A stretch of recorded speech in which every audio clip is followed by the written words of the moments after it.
사무엘상 25장 39절에서 끝절 44절까지 말씀 합독하십니다. 나발이 죽었다 함을 다윗이 듣고 이르되 나발에게 당한 나의 모욕을 갚아주사 종으로 악한 일을 하지 않게 하신 여호와를 찬송할지로다. 여호와께서 나발의 악행을 그의 머리에 돌리셨도다 하니라.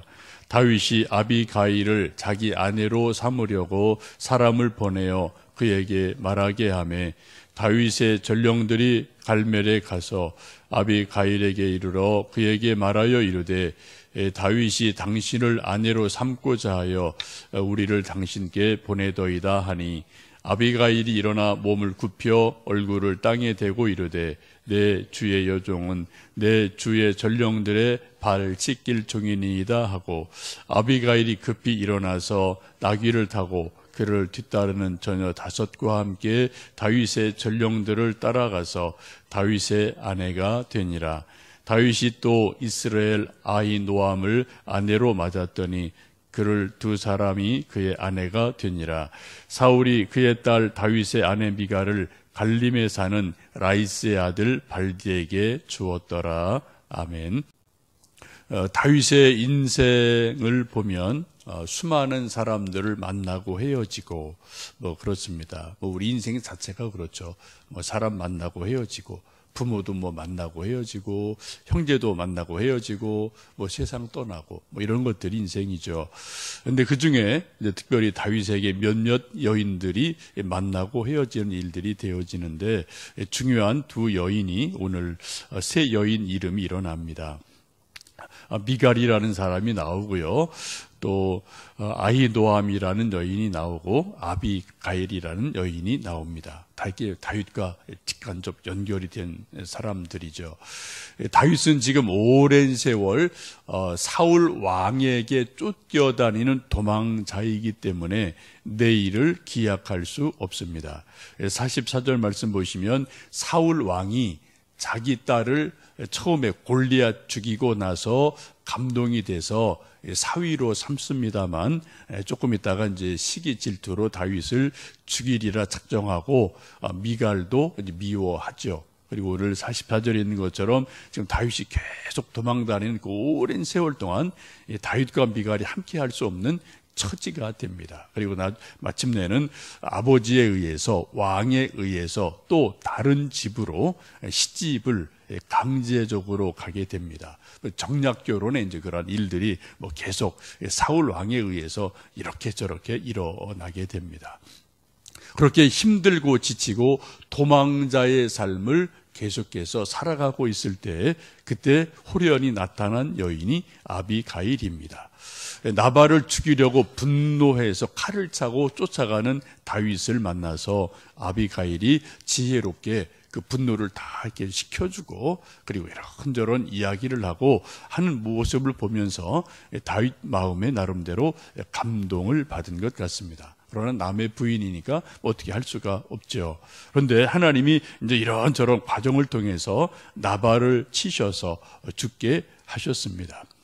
39절 보시면 나발이 죽었다 하는 말을 듣고 다윗이 그렇게 말씀하죠. 우리 39절 다시 읽어보십니다. 나발이 죽었다 함을 다윗이 듣고 이르되 나발에게 당한 나의 모욕을 갚아주사 종으로 악한 일을 하지 않게 하신 여호와를 찬송할지로다. 여호와께서 나발의 악행을 그의 머리에 돌리셨도다 하니라. 다윗이 아비가일을 자기 아내로 삼으려고 사람을 보내어 그에게 말하게 하매라고 말씀합니다. 첫 번째는 나발의 죽음을 다윗도 어떻게 이해하나요? 나의 모욕을 하나님께서 친히 갚아주셨구나 라고 하나님의 하신 일로 다윗도 알게 됩니다. 원수 갚는 것을 자기가 직접 하지 않고 하나님이 대신 갚아주셨다. 그래서 하나님께 감사하며 하나님을 찬송하라 라고 말을 하면서 나발의 악행이 자기 머리로 돌아갔다라고 말을 합니다. 로마서 12장 19절에 내 사랑하는 자들아 너희가 친히 원수를 갚지 말고 하나님의 진노하심에 맡기라는 말씀이 있죠. 그래서 원수 갚는 것이 내게 있으니 내가 갚으리라고 주께서 말씀하시니라 라는 말씀을 사도 바울도 하면서 원수를 직접 갚지 말고 하나님께 맡겨라, 기도해라 라고 말씀합니다. 나발이 죽었다는 말을 듣고 다윗이 그 다음 행한 일이 뭡니까? 전령들, 사람들을 보내서 아비가일에게 정식으로 청혼을 하게 됩니다. 이 앞에 우리가 읽었던 말씀 25장 28절 31절 보시면 그때 아비가일이 다윗이라는 사람을 알아보고 하는 여러 가지 놀라운 고백이 있어요. 한번 우리 다시 한번 그 앞절에 있는 28절에서 31절 말씀을 읽어보실까요? 주의 여종의 허물을 용서하여 주옵소서. 여호와께서 반드시 내 주를 위하여 든든한 집을 세우리니 이는 내 주께서 여호와의 싸움을 싸우심이요 내 주의 일생에 내 주에게서 악한 일을 찾을 수 없음이니이다. 사람이 일어나서 내 주를 쫓아 내 주의 생명을 찾을지라도 내 주의 생명은 내 주의 하나님 여호와와 함께 생명 싸개 속에 쌓였을 것이요 내 주의 원수들의 생명은 물매로 던지듯 여호와께서 그것을 던지시리이다. 여호와께서 내 주에 대하여 하신 말씀대로 모든 선을 내 주에게 행하사 내 주를 이스라엘의 지도자로 세우실 때에 내 주께서 무죄한 피를 흘리셨다든지 내 주께서 친히 보복하셨다든지 함으로 말미암아 슬퍼하실 것도 없고 내 주의 마음에 걸리는 것도 없으시리니 다만 여호와께서 내 주를 후대하실 때에 원하건대 내 주의 여종을 생각하소서 하니라. 이게 무슨 말인가요? 지금 아비가일이 다윗을 만나서 하는 말이 지금 좀 분노한 마음 때문에 지금 나발 죽여도 그거는 별 의미 없습니다. 나중에 반드시 하나님이 다윗을 왕으로 삼으실 터인데 그때 당신이 왕이 됐을 때 홧김에 악인 한 사람 죽였다라고 괜히 오명만 받게 됩니다. 왕의 명예에 누가 됩니다. 그러니 그런 일 안 하셔도 됩니다. 그리고 나중에 하나님께서 다윗을 왕으로 삼으실 때, 후대하실 때 어떻게 하라고요? 내 주의 여종을 생각해 주세요. 나를 좀 기억해 주세요. 라는 말을 합니다. 이 말을 보면 아비가일이 다윗을 사랑하고 존경하는 마음으로 자기 사랑하고 존경하는 마음을 다윗에게 먼저 좀 은근슬쩍 표하는 그러한 마음을 볼 수가 있죠. 여러분 다윗의 일생을 쭉 보면은 계속 사울 왕에게 쫓겨다니는 그러한 과정에서 다윗을 알아보고 다윗이 앞으로 왕이 될 겁니다. 하나님이 그렇게 해주실 겁니다. 이런 자잘한 거에 신경 쓰지 마세요. 라고 위로해주고 소망의 말을 해준 사람이 성경에 보면은 없어요. 다 왕, 또 주변에 사람이 다 뭐예요? 다윗 저건 반역자다, 저거 죽였는데 계속 그런 말만 돌고 있는 거죠, 전국에. 그런데 지금 다윗이 처음으로 아비가일이라는 여인을 만나면서 하나님께서 당신을 세우실 겁니다. 앞으로 왕이 될 겁니다. 그렇게 위로하고 소망의 말을 해주게 됩니다. 이 위로의 말을 듣고 다윗이 감동을 받게 됩니다. 우리도 인생을 살다 보면 누구나 다 크든 적든 다 고난이 있고 시련이 있고 실패할 때가 있죠. 그때 부모, 친구들, 아니 심지어 나 자신이 나에게 나는 뭘 해도 아무것도 안 돼. 또 부모들도 몇 번 기다리다가 좀 계속 낙방하고 안 되면 야 너는 머리가 안 되는가 보다. 다른 거 해라. 라고 타박하고 그냥 애들 무시할 때도 있고 그런 말로 우리가 쉽게 나갈 때가 종종 있지 않습니까? 그런데 누군가가 나를 끝까지 믿어주고 한 번 더 해봐. 인생 긴데 내 기도할게. 결국은 잘 될 거야. 라고 나는 널 믿어. 라고 진짜 믿어주고 위로해주고 기도해주고 격려해 준다면 아마 그 사람을 깊이 사랑하고 존경하고 감동을 먹을 겁니다. 아비가일이 그런 여자라는 거죠. 이런 아비가일의 지혜와 신뢰 또 존중하는 마음에 다윗이 마음이 뿅 간 것 같아요.